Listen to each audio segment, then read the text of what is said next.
How many times have you looked at a young man and said, wow, is he going to be, he's a beautiful young man. Wow, he's a gorgeous young man. And that man was 12, 13, 14, 15. I'll be honest, or he's a beautiful. Curt, zero.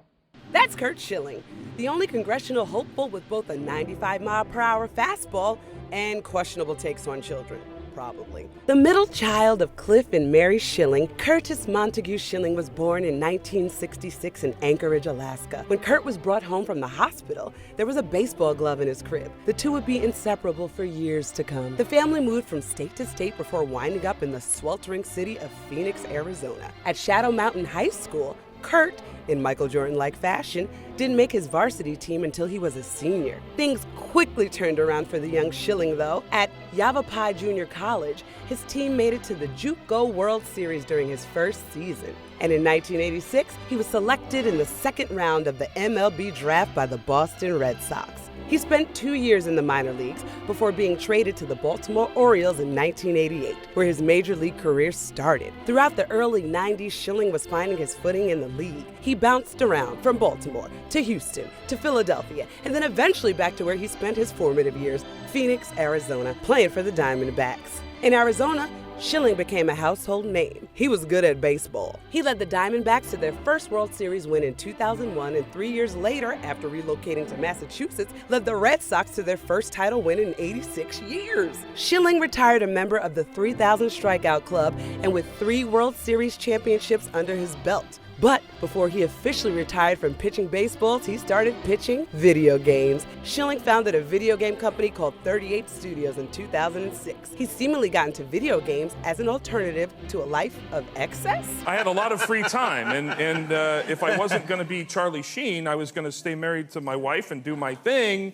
It was going to be in my room. And that's what I did. I played games. While holding a fundraiser at his 25-acre estate in Massachusetts, Schilling met Rhode Island Governor Donald Carcieri. Schilling bemoaned to the governor that Massachusetts wasn't giving him much help to expand his video game company. At the time, Rhode Island was feeling the effects of the recession long before the rest of the country. So, after meeting other Rhode Island politicians, the state of Rhode Island issued $75 million in bonds for 38 Studios to relocate to Providence, and bringing with it hundreds of jobs, giving the ocean state some hope. But just 2 years after 38 Studios kicked things off with an amateur gamer in Schilling as the chairman and founder, the company filed for bankruptcy. Eyewitness News has confirmed that 38 Studios has laid off its entire staff. Employees didn't find out they lost their health insurance until a pregnant woman, whose husband worked for 38 Studios, went to the doctor, where she was told she didn't have insurance anymore. Jason Schwartz, a Boston Magazine's reporter, said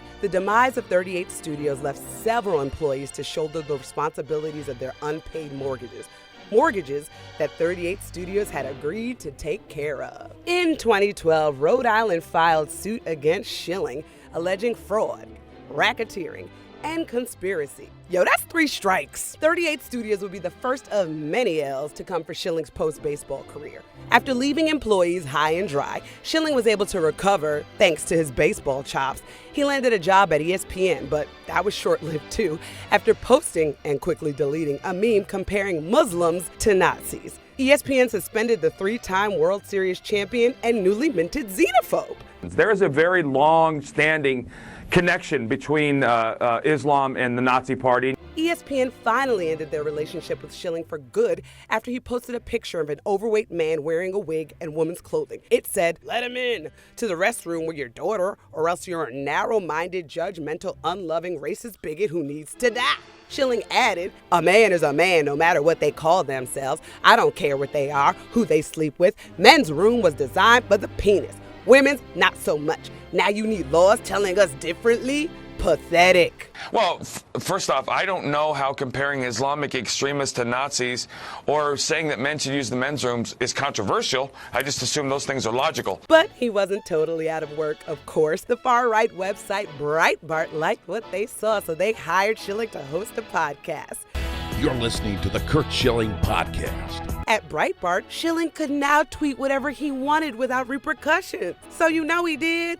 1 month into his hiring, Schilling endorsed a shirt urging people to lynch journalists. He also retweeted a conspiracy theory that alleges David Hogg, one of the survivors from the school shooting on Parkland, is a paid crisis actor. Schilling also posted on Facebook a video about the conspiracy QAnon. The video claimed that behind the Sandy Hook massacre, which killed 20 children and 6 adult staff members, was a cabal. At this rate, you're probably wondering if Schilling owns tons of Nazi memorabilia. The answer is, of course, yes, and duh. Evidenced by a trove of what appears to be Nazi uniforms and other paraphernalia that he posted on Facebook with the accompanying message, "I am starting to sell stuff due to space issues." Wow. Very edgy. In 2016, Schilling announced he was running for Elizabeth Warren's seat in the Senate.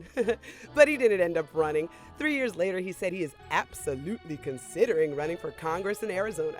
And he received the endorsement of someone who saw himself in Schilling. After Schilling promoted violence against journalists, xenophobic, racist, and transphobic ideas, and long after his company filed for bankruptcy, former steak salesman Donald Trump endorsed Schilling's political aspirations. Trump tweeted, "Curt Schilling, a great pitcher and patriot, is considering a run for Congress in Arizona." Terrific.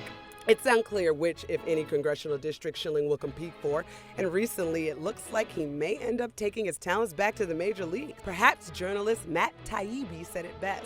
The Schilling-Trump principle is never shutting up, particularly on topics about which they are ignorant, which is pretty much all of them. This is a movement, not limited to Trump, and it's not going to end anytime soon. God help us. God help us indeed. Hey, thanks for watching Who Is. Did you know we have a podcast now too? On Who Is, the podcast, I'll dive deep into the fascinating lives of the people who run things, whose decisions impact every aspect of our lives. How did they get where they are today? And knowing that, what might they do next? From politicians to the ultra-rich, to military contractors and monarchs and media moguls, I'll introduce you to the reporters and experts who know these real-life world molders best. Sharp-eyed observers and confidants who observe our subjects as they make the decisions that define our everyday lives. To see more, hit the link or search Who Is on the iHeartRadio app or wherever you get your podcasts. And for more of the video series you know and love, be sure to check out the Snapchat versions and our series playlists on YouTube and Facebook.